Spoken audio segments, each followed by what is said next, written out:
Welcome to This Changes Everything, what Canadians are saying about the impact of COVID and its aftermath. My name is Alan Gregg. I'm one of 38 principals at the Earnscliffe Strategy Group. Earnscliffe is a public affairs strategy company, probably best known for its work in the fields of government relations and strategic communications, but it also has the best public opinion research shop in the land by far. You're going to see that today.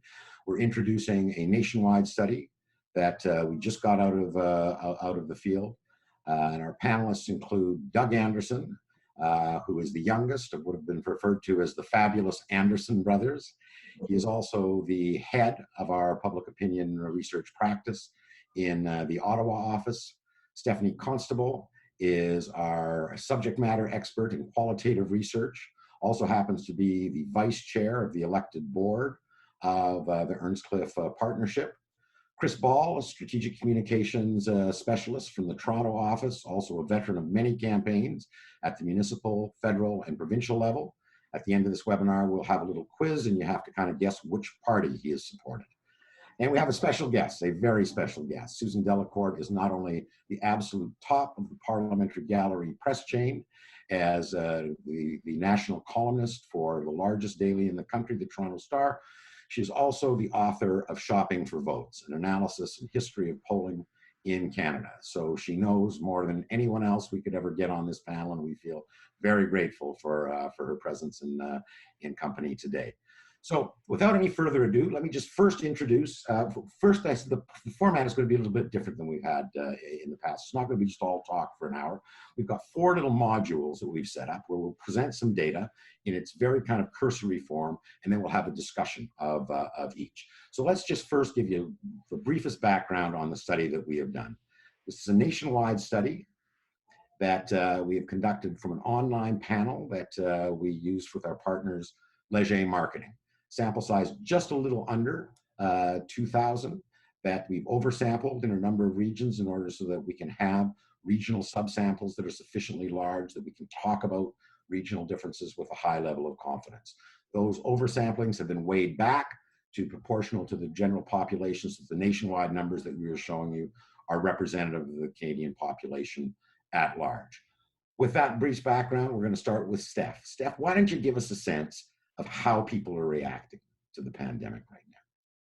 Thank you, Alan. Happy to do that. I'm so excited, though. I have to say this is my first webinar, so bear with me. I hope everyone will go easy on me. Just one sort of second here so I can just get set up properly. My apologies. Somehow when we shared screen, my screen, I'm so sorry. So yeah, Canadians, essentially, as Alan said, I want to present a little bit of the context and give you a flavor for how Canadians are feeling about the pandemic. We also want to give you a sense of what the impact and severity has been and how this is impacting views. Essentially, as Alan said, Canadians are seized with the impact right now. As you can probably imagine, I'm sure this isn't the first public opinion research that you've been digesting so far about COVID. Some of the things I'm going to share with you might be things you've heard already, but I think I've got some things that might be a little bit different and some nuggets for you. When we asked and when we started the survey, typically what we do is we ask people and respondents what the most important issue is facing Canada today. And what we found is that now the most important top of mind concern for a majority of Canadians, 57% in fact, is COVID. To give you a little bit of a sense of comparison and how this would differ over time, I think that this is among the most united the public has been around a singular topic in a very long time. So what we have seen lately, the trends we notice when we ask this question is, there's a toss-up between a few key issues: the environment, the healthcare, the economy. But what we have with COVID is a situation where we're marrying an important and major health issue with a massive hit to the jobs and economy. And so I found that was quite striking in terms of the number of people who are putting that as the top issue. Asked in a slightly different way, we see that half of Canadians believe that this is the biggest crisis Canada has faced since World War II. there were some really interesting demographic differences on that aspect, particularly around age. So 68% of those 65 plus describe this as the biggest crisis in Canada since World War II, as compared to 27% for those who are 18 to 24. And that to me was just a really crazy spread. And I couldn't quite get over that dichotomy, but it makes sense at the same time. Now, we also looked at how people might have differed in terms of political leanings on that question. And the story wasn't quite clear. Bloc Québécois supporters and Liberal supporters were more likely to believe that, at 67 and 60% respectively, that this was a big crisis, as compared to Conservative supporters, NDP supporters, and Green Party supporters, who were at 46, 41, and 40% respectively. In terms of the impact of COVID, there's no denying that this has changed the lives of Canadians. So the major impacts relate primarily to financial hardships. We see 45% who have experienced that, and 35% have experienced a reduction in their work hours.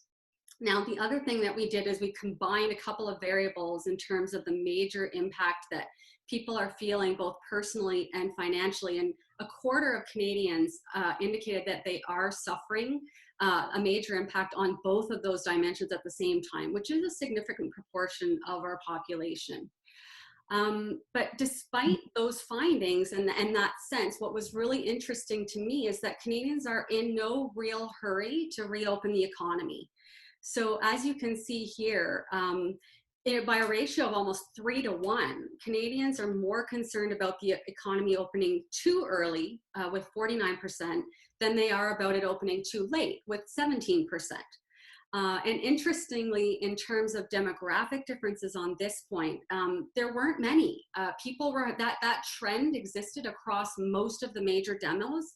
The only thing that was slightly different was in terms of gender. And the split there was 54% of women more concerned about opening too early versus 43% for men. Now, there was just one other thing that I wanted to share with you as part of this sort of context setting.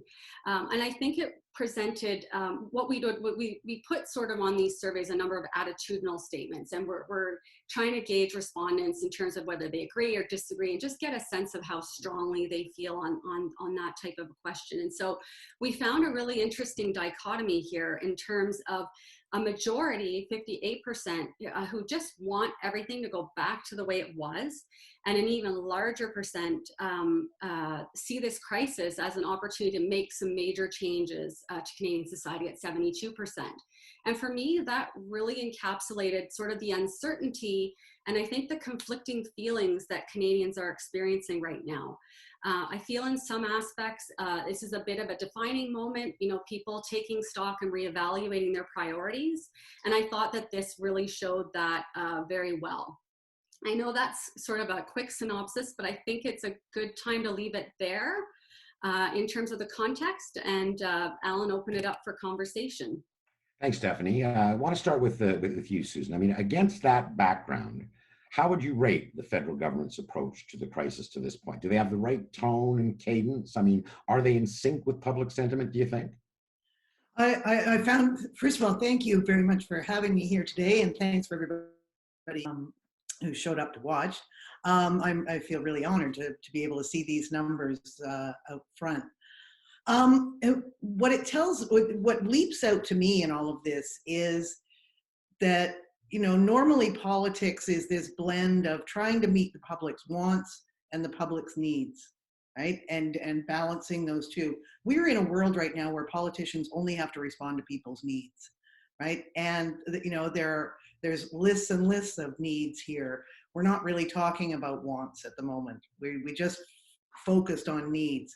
So I think in that, you're seeing it all over the place, and I hear it on my street, that people are generally giving politicians good marks for this, and about the way they have focused on what is needed at the moment.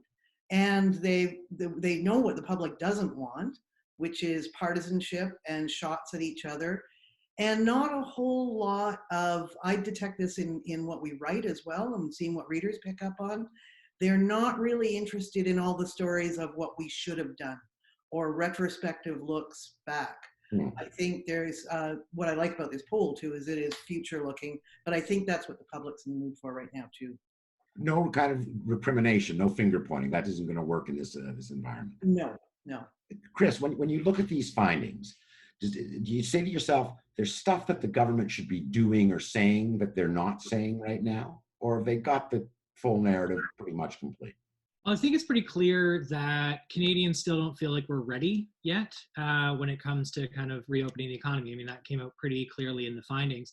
And I think it's both kind of what's being said. I think Susan makes a very good point around focusing on needs versus wants, but those needs are very urgent for people. And I don't think that right now governments are reaching people kind of on that very personal level about here's exactly what you can do to make this better, right? So, if you look at, the reopening framework, even just in a place like Ontario, it is very kind of business focused. It's a bit ephemeris, like phase one means maybe this happens, maybe this doesn't happen.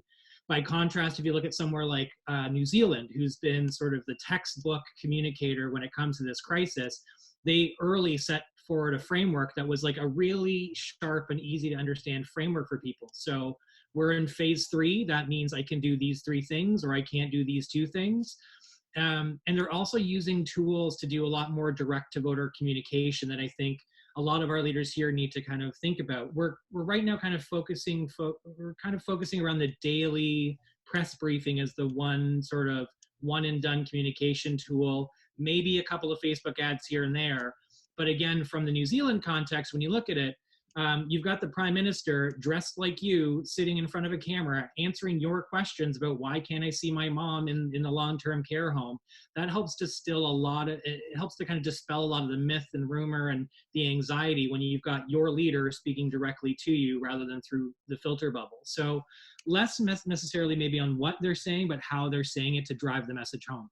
Well, we've got some performance ratings, so we're going to get into the whole notion of political tone and style in this kind of environment. But first, Doug, the last slide that Stephanie put up, a lot of people are going to scratch their head because it, on the surface, is a seeming contradiction. You've got 56% of the population saying they just want things to go back to the way they were, kind of a nostalgic desire. But we've also got even a larger number, 76%, saying, this is a time to really make massive changes to our society, kind of a utopianism. Knit those 2 sentiments together for me and explain, because these are the same people saying these things. Yeah, no, it was a fascinating combination of variables. And to be honest, right from the outset, I would have assumed the opposite to hold true, that more people would say, I just want to go back to normal. And there would be a segment who'd be pushing for something, let's say, more ambitious. Let's interpret what that means as something more ambitious.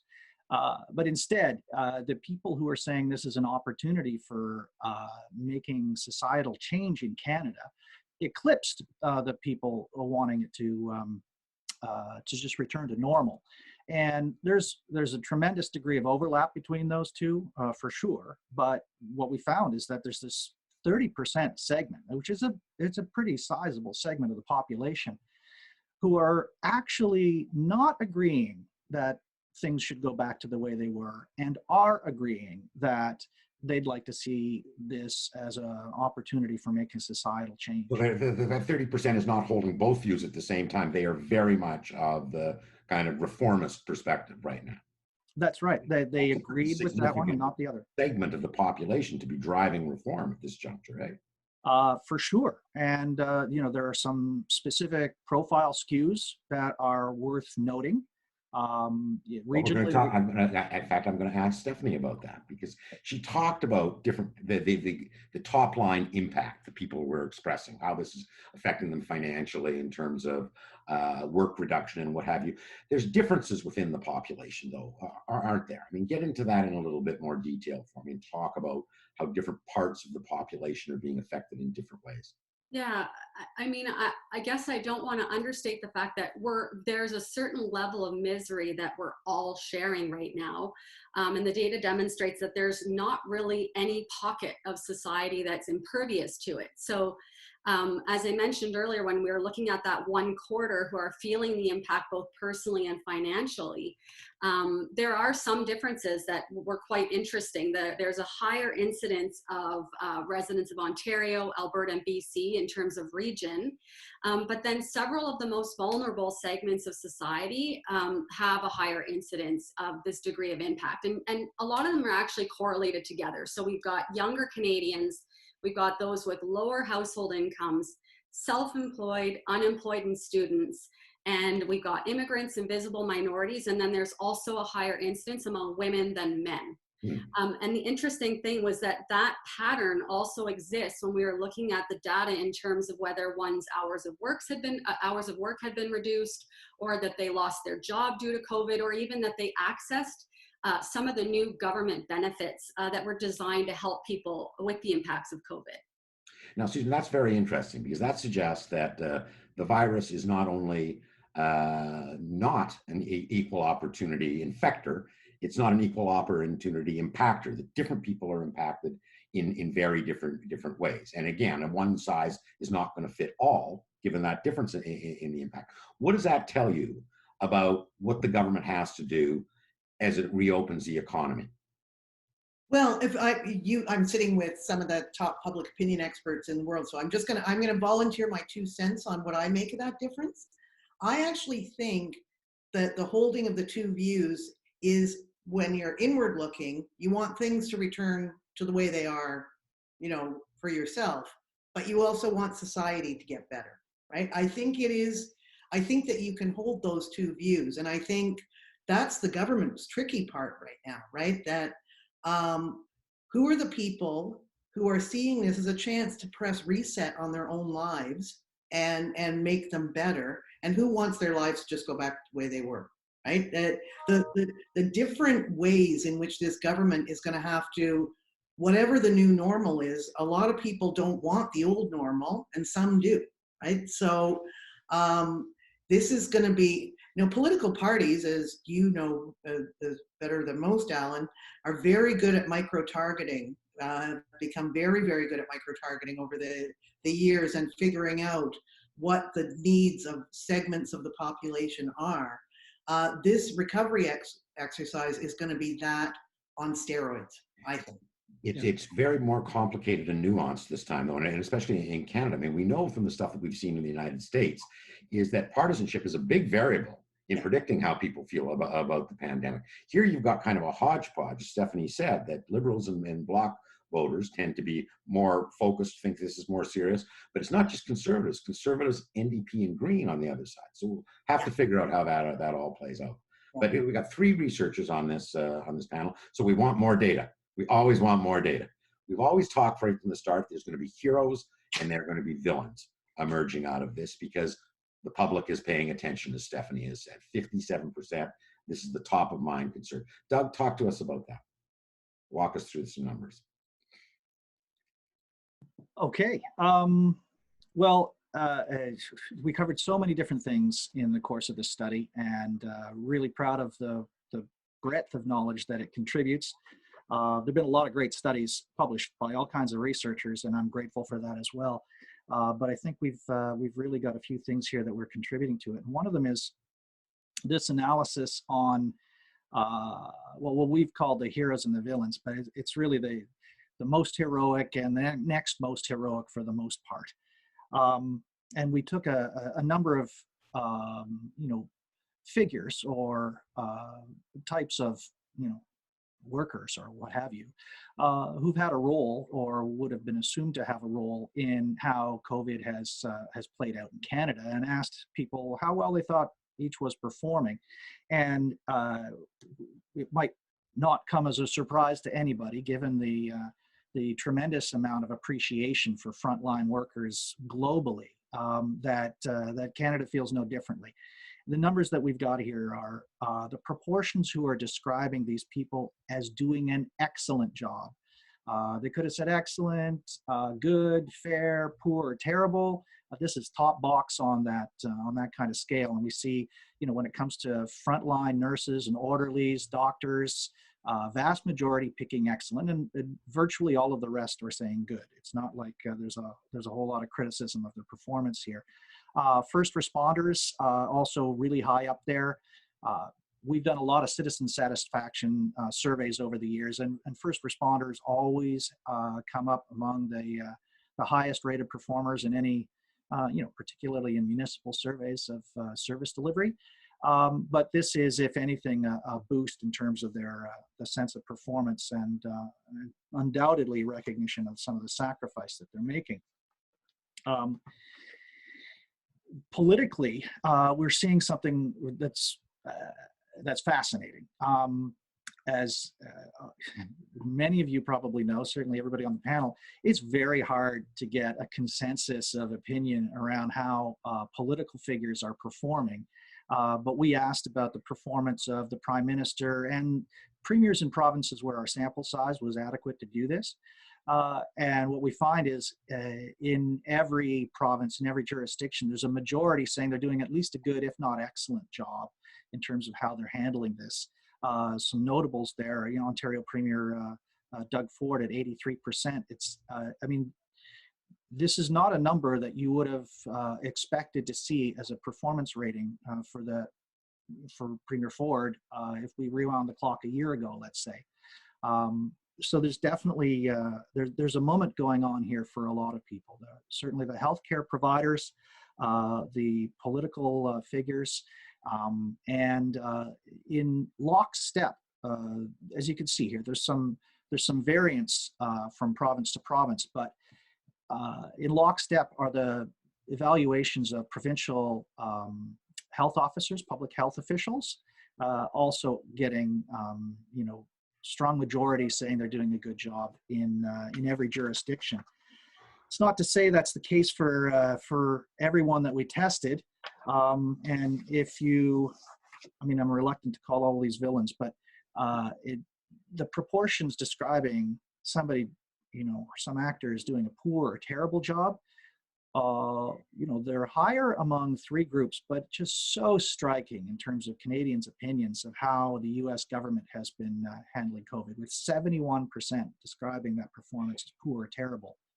Owners of long-term care facilities is call it the next worst rating, and these provide you with an ability to compare and contrast. It's not like everybody who's had a role to play in this, either globally or within Canada, is seen as doing a good job. And those other numbers, it just makes them all that much more poignant to see.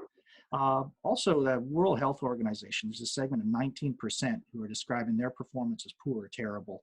And they end up ranking among this segment here that we have at the lowest end of the spectrum. Thanks, Doug. Now, Susan, while the performance ratings clearly of the frontline healthcare workers and the first responders eclipse all of the politicians, in normal times, all those guys would take those numbers any day of the week. Doug talked about Doug Ford pre-pandemic. He was in the approval rating in the mid-30s. Now he's got an 83%, excellent, good. Are you seeing a different political style and tone here than you've seen in the past? And if to the extent that you might be, are these guys learning some lessons? And is there a prospect that difference might be permanent? This is so fascinating to me. I think years from now, and I certainly know I'm going to do it, we're going to be comparing Doug Ford to Donald Trump because they are the polar opposites. People were tempted to compare Doug Ford to Donald Trump. They thought, for sure. But this pandemic has actually broadened the differences between them to a remarkable degree. And they both are in the same business, not just politics. They both want to sell hope. They are both trying to give their populations, and I take Donald Trump at his word. I may be the 1% of Canadians who does. Take him at his word that what he's all about down there is trying to get things back to work. Doug Ford is in tune with the numbers that we showed in the previous segment. He is in no hurry. He is not being partisan. He has no patience for that. That's what he said. I'm in no mood to be partisan. the relationship between him and Christopher Freeland. I've written about that. That is a fascinating story in all of this. And this is Doug Ford. I think as Doug Anderson he said here, this is Doug Ford's moment. And I hear it on the street. My neighbors call him Uncle Doug. Like he has figured out how to talk to Canadians through this pandemic in a way that hits home to them. And I don't think that lesson is going to be lost. Worst score of the bunch, Jason Kenney. I find that really interesting. I find that because I'm a big admirer of Jason Kenney's, actually. I think that he's one of the smartest politicians in Canada.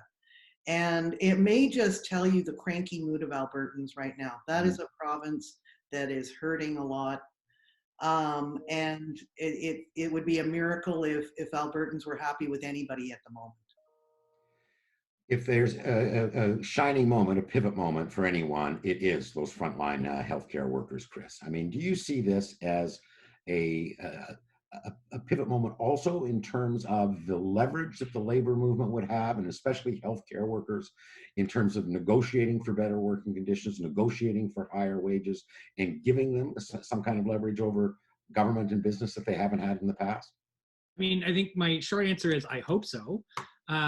Whether or not that bears out, I don't know, because I mean, history hasn't been a good guide on this stuff, and it hasn't really told a pretty good story on when frontline workers step up, that they then become, long-term idolized, right? So if you even just look at the 9/11 first responders who were just baked into the culture down in the US around, you're heroes, you're helping, thank you, thank you, thank you.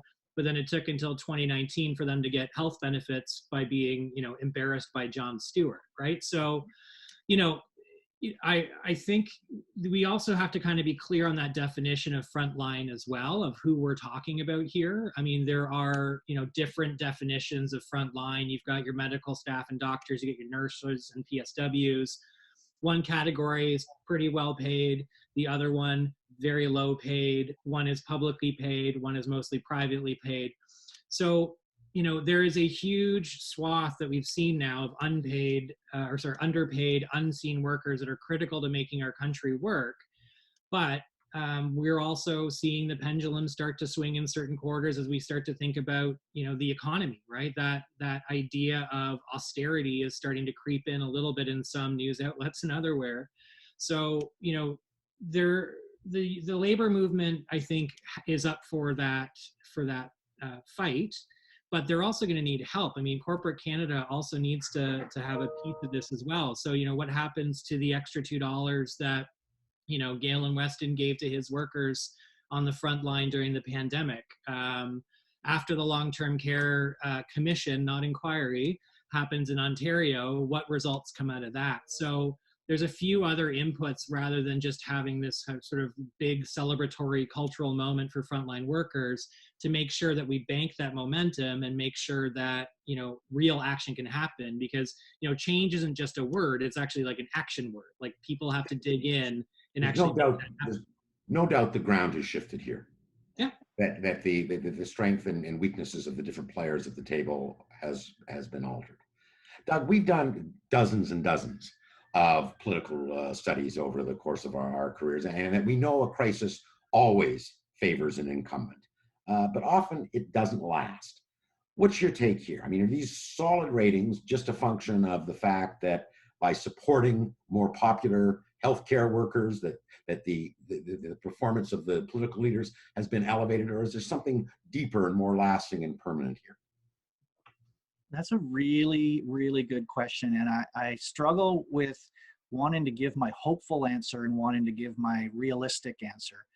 I think that we have a very, very strange set of circumstances that have been responded to almost uniformly by political leaders across the country and federally in the way that the public wants them to respond. And that is showing up in much greater respect for the work that they're doing than 90 days ago. When there was the stuff that Canadians would tell us time and time again, that they didn't want to see the bickering and the partisan hair-splitting cheap shots that just distracted from real issues and made it very confusing for a lot of people to figure out, well, is this going well or not going well? And do we need to change this or not? And so they refrain from that. And not only are they focusing on something, they're focusing on the one issue that everybody agrees is the single most important issue of the day. And they're performing well on that in the eyes of Canadians. It looks to me like this can really only be like peak endorsement, let's say. I can't imagine that it can really hold. And at some point in time, I mean, the political parties have basically been putting down their weapons, not firing major shots at each other. And at some point in time, they're going to have to run an election and put themselves up against one another and contrast and compare their positions and say, well, mine's better than that one. And that has to necessarily erode some of this. Certainly within each of their jurisdictions, they're going to face more people who are saying, I could do it better. So I would like to think that the lesson learned here is that when you work collaboratively and respectfully and, listen to experts and make decisions that make sense, and you all sort of agree on a direction that we could do more of that. And perhaps that will be a lesson learned, but I guess I suspect that it's more like this is peak endorsement and we should expect the numbers. Well, we will find out. I mean, we all know that, Winston Churchill was defeated after the Second World War. George Bush Sr. had a 91% approval rating during the Kuwait War. These things can evaporate. But Stephanie, the villain slide was interesting. The antipathy that Canadians hold to the U.S. government response isn't really that surprising. I mean, for me, the one that was surprising was, while it certainly isn't as terrible as the owners and operators of long-term care facilities or the U.S. government, that the World Health Organization was in that bottom tier of ratings. What do the data say? I mean, is this just because people are not that familiar and you're getting a lot of kind of don't knows, or is there evidence in the numbers that suggests that perhaps the World Health Organization's reputation has been damaged in this country as a consequence of its performance during the pandemic? It's a good question. Happy to answer it. I guess I also want to make a comment in a build or follow up on the conversation we had around performance of the politicians. I'm not sure if it's okay to do that now, but I guess the thing for me that's a little different is that if we use again Premier Ford as our example, because Susan talked about him and I agreed with a lot of what she said, but I think what's changed for me is that my baseline or fundamental impression has changed now for him. And so regardless of whatever he does going forward, and if there's a policy or something he says that I might agree or disagree with, I'm now going to approach thinking about him or the next election from a different starting point than I might have before this. And as someone who's not a nonpartisan, I voted for every federal political party in my life. I feel like that this is quite critical for me, and it sort of opens my mind to what I might think about him going forward and see that he actually can be a leader and that I can have confidence in what he's saying and weather a crisis like this. So I apologize if I jumped in on that, but I did want to follow up on that thread. So WHO, I agree. The data was really quite interesting because I think for starters, Canadians are generally supportive of the UN and its agencies. Like historically, we tend to be very proud of our involvement with them. But I think in this case, there's a pretty massive difference between the sense of how good a job federal and provincial public health officials are doing and the WHO. Now, it's theoretically possible that it's a lack of familiarity, but there are two things I would point to as evidence that the WHO probably has a real reputation problem in Canada, and it's not simply a profile problem. First of all, the don't knows was only 6%. We typically see a much higher don't know number when familiarity or lack thereof is at play. So this does suggest that people are making a judgment about the WHO. And when we look, Government, the whole bunch of response in the first 2 months, whole bunch of prospective different responses. How is the public going to react to these? How are they reacting to the measures that have been put in place already? Walk us through, Doug. Sorry, I'm not sure if I understood your question, Alan. I didn't hear you at the beginning. No, I'm looking for Doug to present the next module of findings. I understand.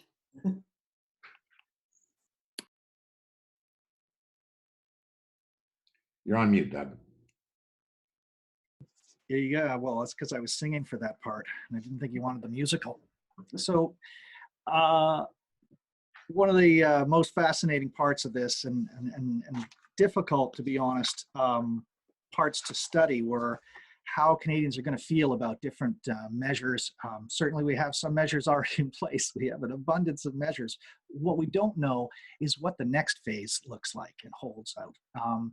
And we don't know how people are going to respond to it. So we asked some questions that that got into what the context was for that and how people felt about different ideas.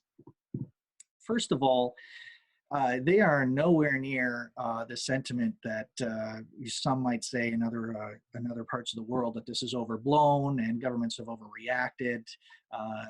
There's a high degree of disagreement about that. Disagreement, by the way, in surveys is a funny thing. Agreement tends to be amplified, exaggerated on statements, and disagreements tends to be underrepresented. And when you get 66% pick and disagree, that from a social science research perspective is pretty telling. There's also not a lot of willingness to hear people talk about incompetence on the part of public health officials. So even if there are lessons to be learned, and Canadians were telling us in this survey that they fully expect that there are lessons to be learned, they're not describing that as lessons that are learned because people were incompetent. We're probably thinking that it's lessons to be learned because this was a pretty complicated and major and new thing that have happened to the country. But what we did was we tried to pick a wide range of different policy options, some of which are, fairly commonly talked about, and others, maybe we got a little bit creative and threw them out there to see how people would respond. We tested 20 different possible options. And the most strongly and widely supported were measures that basically maintain distance, maintain the kinds of things that we're all getting, sadly used to doing right now. But they're also talking about, workplace safety. So when I go back to my retail store or restaurant or office or what have you, I am fully expecting and hoping and supportive of there being some sort of distancing measures in place there. Same thing in terms of continuing the 2 meter, 6 foot social distancing and limiting number of customers in retail stores. Slightly fewer now, you're starting to get into the idea of limiting the size of social gatherings, but you still got 54% making these things among the most broadly supported measures. What we do find, though, is that there are a number of controversial measures, and some of these have been talked about. And what we wanted to draw to your attention was that things that mandate behavior, such as wearing masks, have more divided opinion, more divided degree of support in default right now. These things that, support could probably be cultivated, nurtured, but it's not necessarily offered by default as it is for those other measures that I just talked about. The idea of having Canadians use location tracking, for example, to identify whether they've had contact with positive cases, or to identify whether somebody who is infected has come too close to somebody else. Those things start to get a little bit more controversial, and it looks like people are saying, I'm not so sure I'm comfortable with that kind of invasion of my privacy, or maybe limiting of my rights. It's not to say that they were necessarily more opposed than supportive, but clearly these kinds of things, if they are to be undertaken, require some sort of communications with people about why they are necessary. And undoubtedly things like endorsements by third parties or politicians or experts would change some of these things. We just sort of baldly threw them out in a survey. At the lower end, things like increasing taxes in order to pay for the response by federal or provincial governments as they've obviously invested so much money in addressing this and helping Canadians weather the storm. But the idea of increasing taxes to pay for that, it has pretty mild support at this particular moment in time. And that fits with just how dramatically impacted people are personally feeling right now. Maybe over time, that number would go up. Can't imagine it going down. But at the moment, that's not where they're at. And we also tested things like tax forgiveness. And tax forgiveness for large business, not much support for that right out of the gate. There are a couple of other things, however, that are controversial, but there still seems to be some considerable degree of support for. One of them is, I just talked about debt forgiveness for large business. You use the term small business in there, and all of a sudden it goes from 15% support to 42% support. So the idea of helping small business is something that that has a plurality of Canadians already behind. And supporting them in the terms of tax forgiveness was the context of the question. And also, we threw out there, what about the idea of compensating energy companies that switch to renewables? And, you know, maybe it's a little bit of an adventurous thing, but I've certainly seen some chatter about these kinds of encouragements and inducements. And you get 49% who are saying, oh, I could get behind something like that. Now, if there's a pattern here that Doug is talking about, Susan, it's that you know, the population's been quite supportive of measures that have been put in place to date, and it looks like they're going to be fairly compliant if those same measures are continued into the foreseeable future. Where governments are going to get into trouble is when they introduce new measures potentially, especially ones that are mandated. I mean, could you see a point in time where the debate around this pandemic shifts from public health to increasingly a focus on civil liberties and privacy, as it has in parts of the United States? Yeah, very different, definitely. I don't quote former Prime Minister Stephen Harper all that often because he doesn't speak all that often anymore, but he did say in the Wall Street Journal last week that this is the easy part for any political leader. You know, that, and I'm reminded, as probably all you are too, if you had told people any of these policy options at the beginning of March, they would have said, are you nuts, right? And most of them, you know, unless they're motherhood ones. But people have got used to it. I really separated in that first part of what Doug was taking us through, what people have been allowed to get used to so far as to what's still new. And basically, we've had a surveillance state kind of inflicted on us by stealth. You know, at the beginning of March, you told people you're going to have to stay home and do all this stuff and stay far away from people. And we would have said that's crazy. So I think, to quote Stephen Harper, it's going to get hard. And I think the lesson for this in governments is that the public will warm up to some ideas on this if they're brought into it gradually and if they're invested in it. If they see some reason they're doing it and that they've had a chance to try it out and it's not that bad. But I don't think, I think you're going to find any leader's popularity is going to go down when they start saying people, you have to do this. You know, people still have that you're not the boss of me in them. Well, we saw that just yesterday in Ontario. These are recommendations around masks. There was no mandating at all. Now, Doug, you know very as well as I do is that the trap pollsters often fall into is that we take a generalization and we universalize it. You know, 80% say this. So every Canadians believe that. 20% don't. You've dug deeper in this. While there's a general supportiveness of the population at large, you've identified 20% of the population that are pretty much opposed to everything. Talk to me about who these individuals are and what they might portend for things as events evolve and move forward.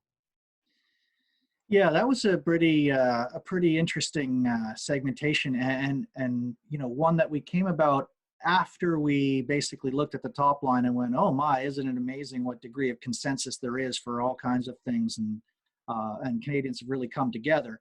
But when we let the math do the math and looked at how the populations were, there were clearly patterns of opinion and being expressed in the survey that showed there was something of a divide, and you could call it the 80-20 rule, if you will.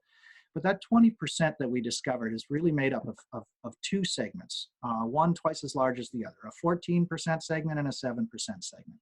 They have a lot of things in common. First of all, they were a lot less likely to give really great ratings to anybody other than frontline doctors and nurses and orderlies.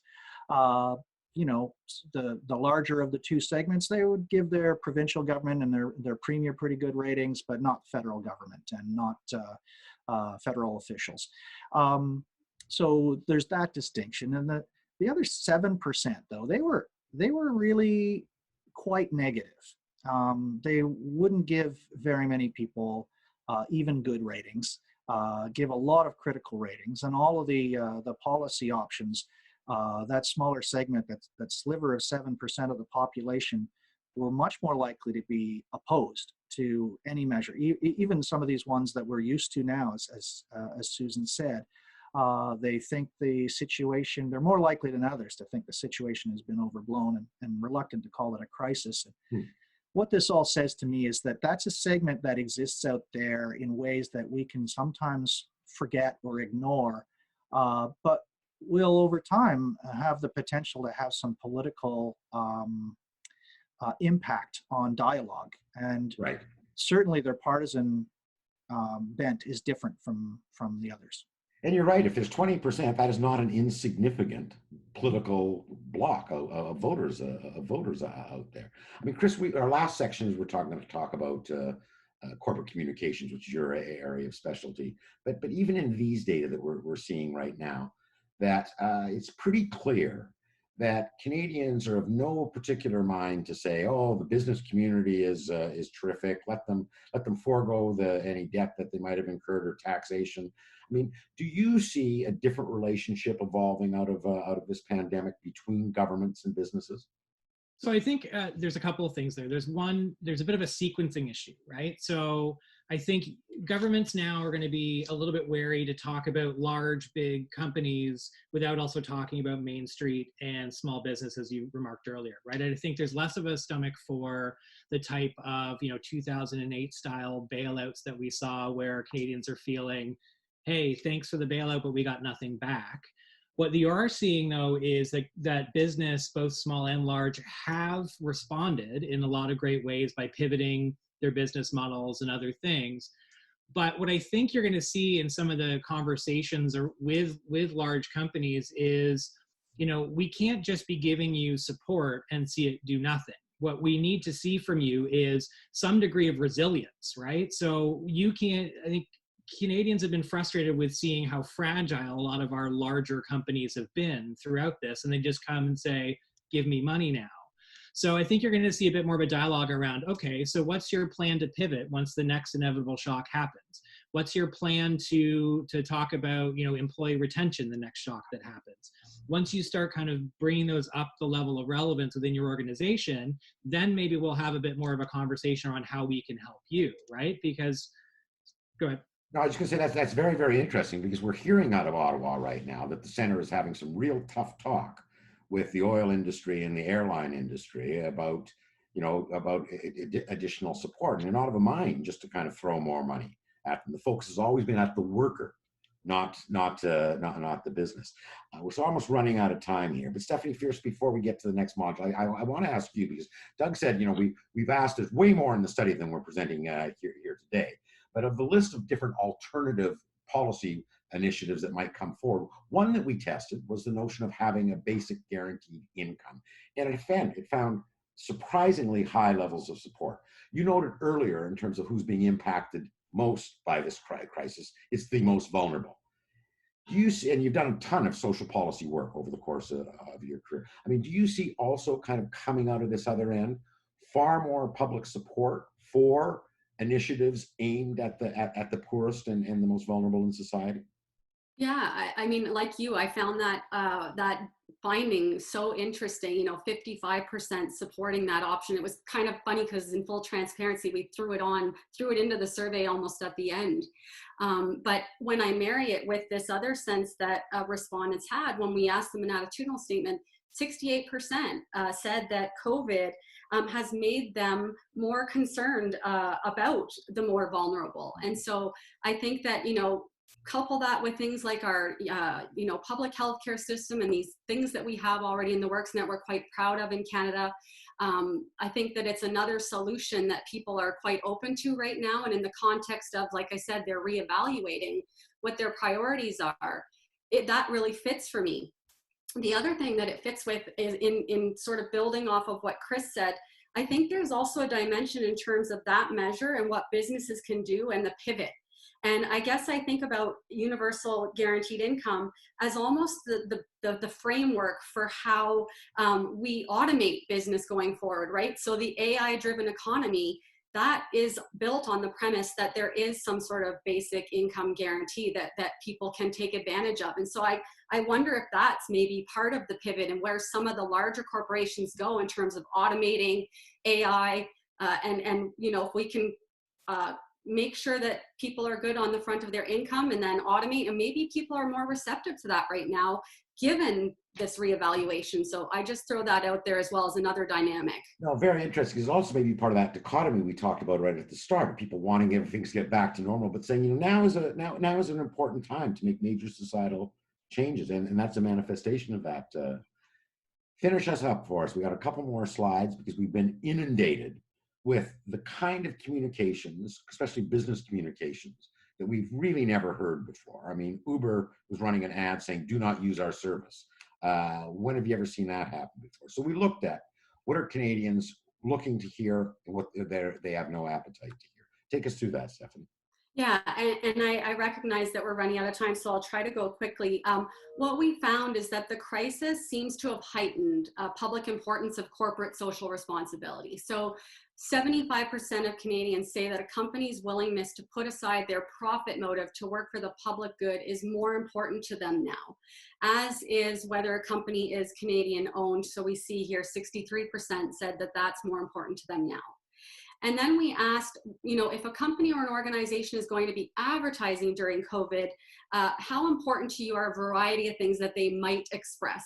And a number of things emerged that were quite interesting. The public is eager to hear from the business community in terms of their efforts to assist their customers. So we see 58%. 57% in terms of their employees, and then also to recognize the efforts of frontline healthcare workers, we saw 57%. And I would sort of put a little bit of a caveat around that one because I think there's something to be said about authenticity and relevancy of that sentiment. And then in terms of differences demographically, this kind of messaging is much more important to women than men. And then significantly less important is messaging that business as usual. So we have 18% felt that type of messaging would be important to them. Nearly a quarter of Canadians felt messaging about the impact of COVID on their business would be important. And then 28% felt it would be very important to hear announcements that a company had been making charitable gifts or donations to organizations most affected by COVID. I know I went quick. I apologize. I'm trying to stick to time. We are running out of time.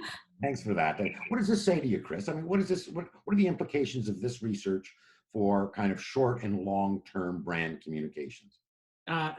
This is a favorite topic, so I'll try to be brief. But I have a couple of points I want to make. So I think instructed to brands right now is one, so you should be ready to pivot and add value to your customer, whether you're doing B2B, whether you're doing business to consumer.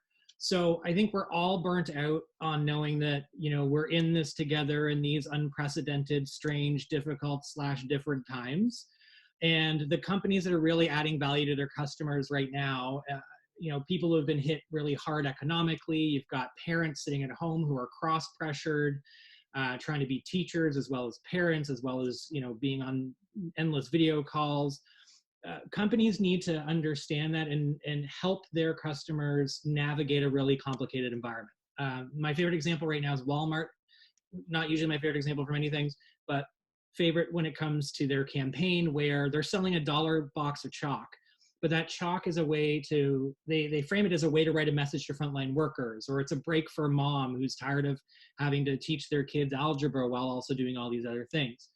The other piece is the currency that you would usually build up as a brand is changing.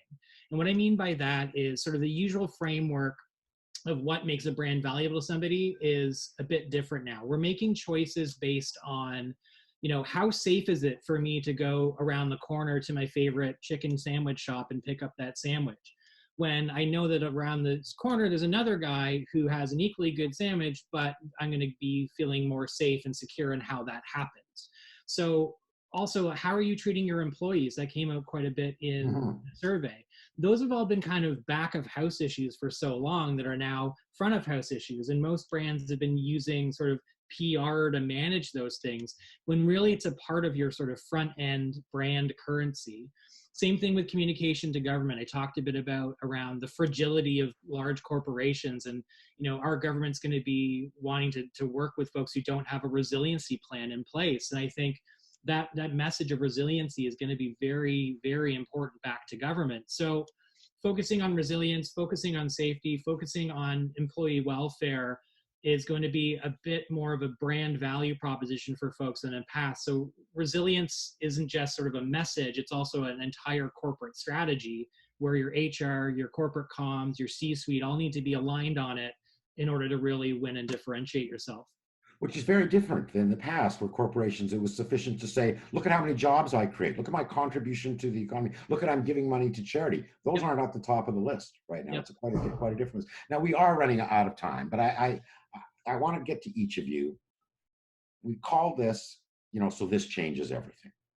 Well, does it? I mean, are we in a new public opinion and communications environment, or when this thing finally does pass, is everything going to go back just as it was before? Start with you, Susan, and we'll go through each of our panelists and then wind her up. So I think I'm like the poll respondents. I'm kind of hopeful, but and hopeful that realism doesn't set in and cynicism.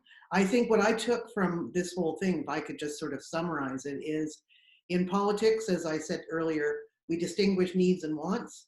I think they've gone farther apart in this, right? That it's just needs. We don't want to talk about what we want right now. That may come down the road. And hope and fear used to be opposites in politics. And I think this pandemic has smushed them together. And you can't give hope to people without acknowledging that their fear is there too. And I don't know, both of those things are going to take a long time to go away, I think.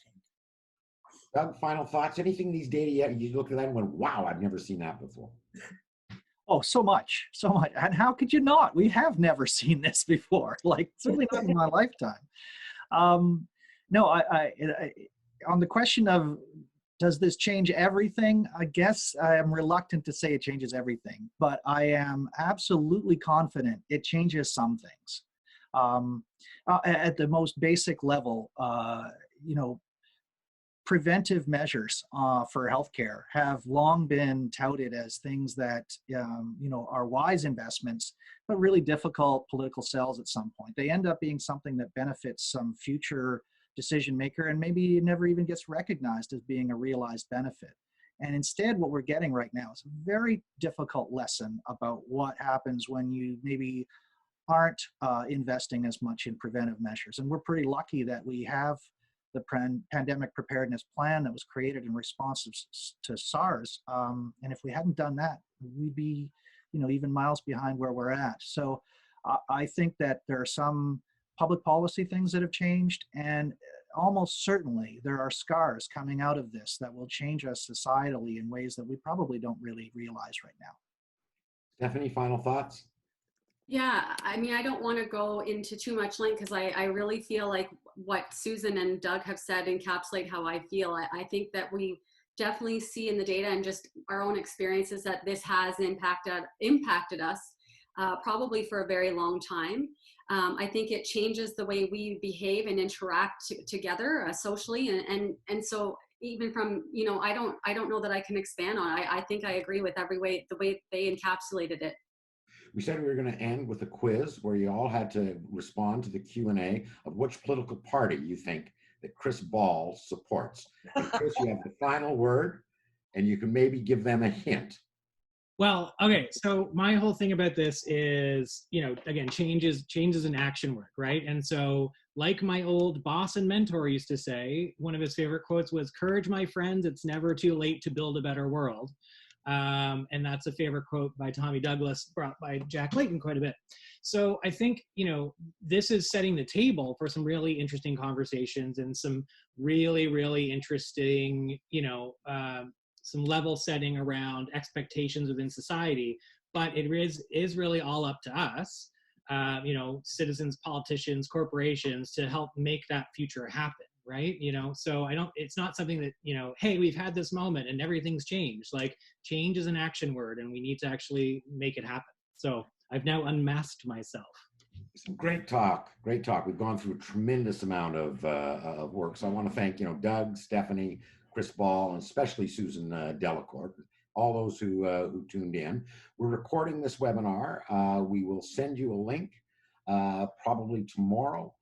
Feel free to get back to us. So there's much more data than we've displayed here thus far, and we're going to be releasing it in various and sundry formats over the course of the next little while. So again, if you have any questions, don't hesitate to get back to us. And otherwise, thank you all, and be safe.